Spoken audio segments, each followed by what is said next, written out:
விதி 18 என்ன சொல்லுது அப்படின்னா அபாலிஷன் ஆஃப் டைட்டில்ஸ். அதாவது பட்டங்கள் வந்துட்டு பேருக்கு பின்னாடி வந்துட்டு பார்த்தோம் அப்படின்னா பட்டங்களை வந்துட்டு போட்டுக்க கூடாது அப்படின்னு சொல்றாங்க.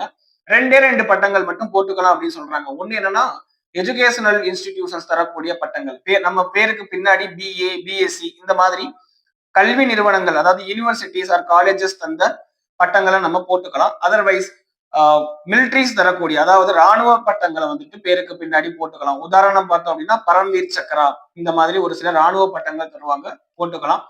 பட் என்ன சொல்றாங்க அப்படின்னா பேருக்கு பின்னாடி இந்த கம்யூனிட்டி நேமோ இல்லைன்னா அவார்டு வாங்கியிருப்பாங்க, பத்மா அவார்டிஸ்னா பத்மபூஷன், பத்ம விபூஷன், இந்த மாதிரியான அவார்டோட பேரோ பேருக்கு முன்னாடியோ பின்னாடியோ போட்டுக்க கூடாது அப்படின்னு சொல்றாங்க. அது போக பிரிட்டிஷ் காலகட்டத்துல வந்துட்டு பார்த்தோம் அப்படின்னா நிறைய டைட்டில்ஸ் கொடுத்திருப்பாங்க. உதாரணத்துக்கு ராவ், ராவ் பகதூர், மகாராஜா, இந்த மாதிரியான பட்டங்களும் போட்டுக்க கூடாதுன்னு சொல்றாங்க. தேங்க்ஸ் ஃபார் வாட்சிங்.